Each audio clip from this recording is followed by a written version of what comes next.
Jessica here. I'm going to show you how to make some herbs that are really simple. I'm going to have these herbs available for people that are local and then people who are not, or if you have these herbs at home, you can make them up yourself. And what am I going to make herbs for? Today, I think is a really good day as I'm noticing in myself that I want some immune support, some support for feeling more vitality, as well as relaxing.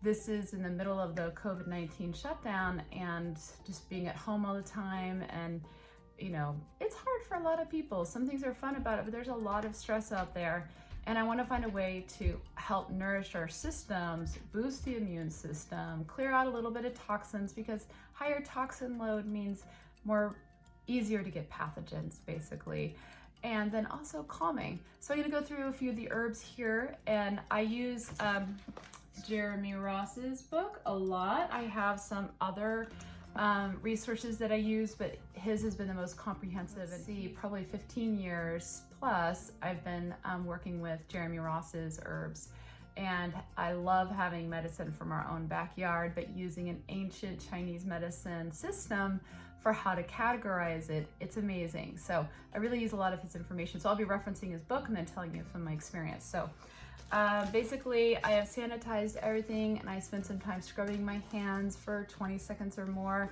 sanitized all this. I always do this, and also these will be boiled. I'm going to start with the Leonoris, and I've chosen all what we call neutral temperatured herbs. What does that mean? That means some herbs are really hot in the body, like cayenne, or some make us feel really cold, like mint. They have those kinds of effects on the body. I went for neutral herbs because I wanted most people to be able to use this. So I'm not using super hot herbs that might be hard for someone who has a hot constitution or has what we call deficient heat in the system. So I'll just let you take a look at that beautiful Leonoris. I'm gonna open one of these sterilized bags and go ahead and dump it in. And I'm just doing equal portions. And so for the bags, it ends up being about 1 to 2 cups. If you wanna actually measure out the grams on it, that's even better, which I have just a general idea myself. But when you're doing loose herbs, usually you're doing 6 to 9 grams per herb in a formula. And we can talk about that more in some other ones. But for right now, what I usually just do is do a general, I get a nice big bag, I do about a couple cups, and then I have people put 14 cups of water in with the formula, and then boil for 5 to 10 minutes, and then simmer for 10 to 20 minutes, depending on the herbs. These ones, you can do 5 to 10 minutes boiled, and then simmer for 10 minutes, because there's no roots in here or no deep mineral, and there's some different types of things that come out with different temperatures and lengths of boiling. So this is sage. I'm gonna put that one in. And thyme, it's a lot just like what you get at the grocery store, but these are more medicinal. But you can still use what you get at the grocery store if you're in a bind. And you might recognize this, lavandula. I know not everyone loves lavandula. The smell, for some people, there's sensitivities with it.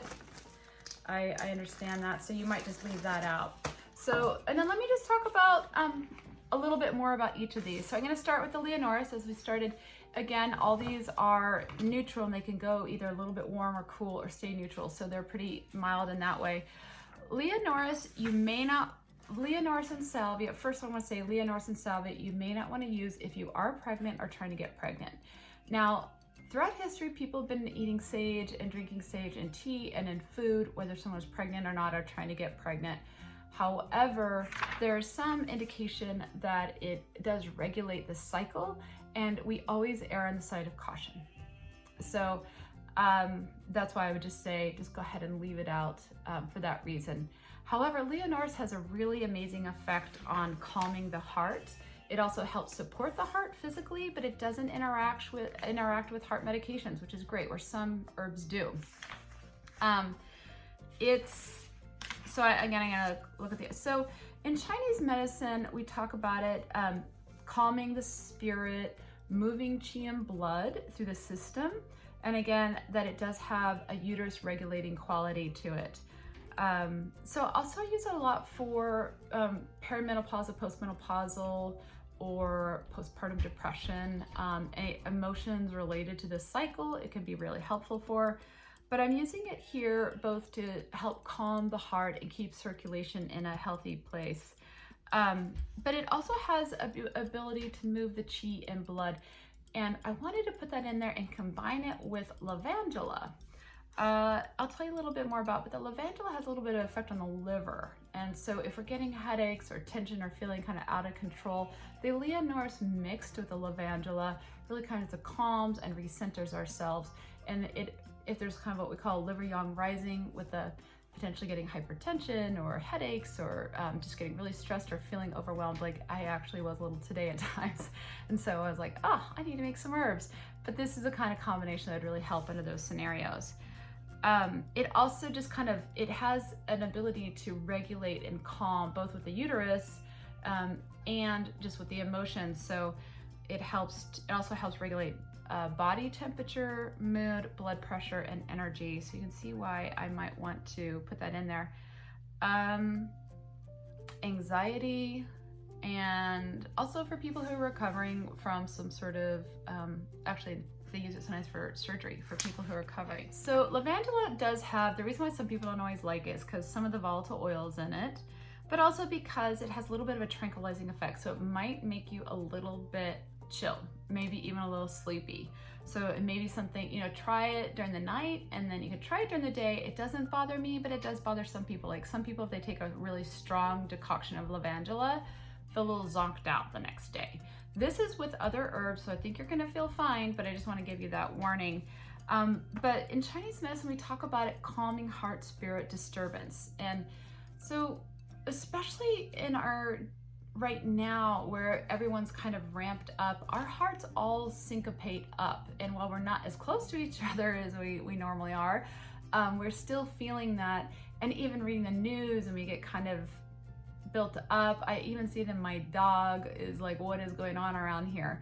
And I do, even though I try to stay calm or whatever, just household members, you're like, oh, everyone's kind of, they're feeling that ramp up. So that's that can be a heart spirit disturbance, including not being able to sleep well, having kind of disturbing dreams a little bit can be part of that as well. And then that liver yang rising or the rushing up of energy, the headaches, that kind of thing, it also helps. It also is great at calming the intestines. So that would be antispasmodic, so we're getting spasming intestines, and also carminative, which means if there's mucus in the intestines, it helps with that. And then move heart chi stagnation and liver chi stagnation. So this is if you're getting stuck and feeling depressed, and it's not uncommon to cycle between feeling overwhelmed and stuck, and then stuck and overwhelmed. This is perfect for that, especially with the Leonoris. So let me just see anything else that you might want to know. I mean, if you have questions, please ask me, because I can get into, if you want to know what kind of volatile oils are in there, I can tell you some of the constituents in them, but I know not everyone's going to want that. So overall, in Western medicine, there's a bit of an antimicrobial effect, anti-inflammatory, antispasmodic, anticonvulsant, so it's spasming in general.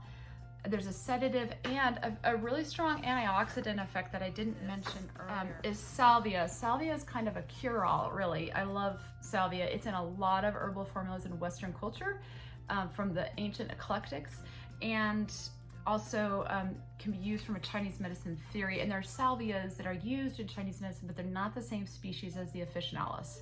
So one thing is that it does have an antimicrobial effect. It's not as strong as something like echinacea or isatis or those types of golden seal. It's not as strong as that, but there is an antimicrobial. And this herb I put in teas that have been used for hundreds of years in this one combination to help people with the flu. So if people get the flu, there's one combination I use that I'll go over in another video sometime, but you take it every hour. And when the swine flu came through last time, this would just kick it out. You know, they'd have to drink it at like a really strong decoction every hour, but boy, did it, you know, the decoction, not this one, but the other one, really helped. So I'll just tell you some of the Chinese actions. There's so many in here. When we talk about clearing wind, heat, and clearing heat toxin, you're talking about the acidity of the body, and then the clearing the wind, heat is talking about a pathogen like a virus in the body. Wind, cold, and tonifying defensive qi. That means boosting your immune system and solidifying that immune system to regulate appropriately and not allow you to get sick. But it also has this great thing of clearing deficiency heat, tonifying the heart, kidney yin, and calming the spirit. So this is going to help with adrenals, settling the body down some, helping again with that heart aspect. That's really about calming. So what happens is the heart has what we call the shen, the mind involved. And we have all kinds of emotions that come into the system that affect the organs. They, like, different emotions affect different organs, but the heart is the one that allows the emotional experience, how we experience those emotions. So anger affects the liver, but you can't feel liver without the shen that's held in the heart, and the shen is the mind. So tonifying the heart and keeping the heart in shape keeps the shen in shape, how we emotionally regulate. This also helps with that liver yang, so any of that moving upward.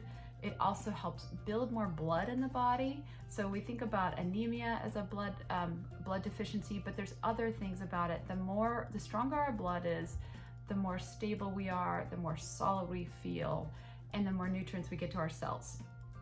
And it also regulates the uterus. So this is another one, again, that people don't often use if they are, it's supposed to regulate the cycle, but again, not just to be on the safe side. We don't use it if you're trying to get pregnant or pregnant. You may have heard, if you do watch a lot of health vlogs or webinars, you've probably heard about it because it has all these amazing effects, including the anti-tumor. All right, and last but not least, one of those ones I put in there, the thyme. You might be going, thyme, what's it gonna do? Thymus is awesome and sometimes underrated. So it clears retained pathogens. So that's like if there's a pathogen stuck in your body, and that could be candida, that could be like a retrovirus such as herpes. It helps clear that out. Transform phlegms, relieving cough and wheezing. So it helps keep the lungs clear. Regulates the bladder qi and clears bladder damp heat. So you're also getting some bladder support. Now the funny thing is, so often I've seen some adults and kids, usually the adults are postmenopausal or older men or women, and kids, it's very common for kids to switch sometimes between colds and bladder infections. So this is an amazing herb for that. Regulates heart, spirit, and calms kidney fear. It's specific for fear. Now this one says it also regulates the uterus, but it's not strong enough that you would have to avoid it with pregnancy. And yeah, it's not considered, where salvia is, and leonoris with pregnancy, yeah. So, and so we talked about some of the Chinese actions. Let's look at the Western actions. Antimicrobial, alterative, immunoregulatory, so regulating your immune system, clearing phlegm, expirant, so it's going to clear out things from your lungs, antispasmatic, and antitussive. So that's really for like spasming in the cough and the lung area. A little bit for the bladder, it calms it down if it's a little hyperactive. So it's if someone has a overactive bladder, it can be really helpful. If you don't have bladder issues, it's not going to bother you. It has a little bit of a tranquilizing, regulating effect and an antidepressant effect. And then for the uterus, it has some of really more of an clearing out discharge, like phlegm, and antimicrobial. So it's a little, and it can move the menses a little bit, but it's really more of a regulator and not strong enough in that way to have it stop. Not be able to take it if you're pregnant. Okay, so lovely bag, boil it up with 14 cups of water, and then for 5 minutes, and then cover it and let it simmer for 10 minutes, and I would drink 2 to 3 cups a day. So I hope this is helpful for you.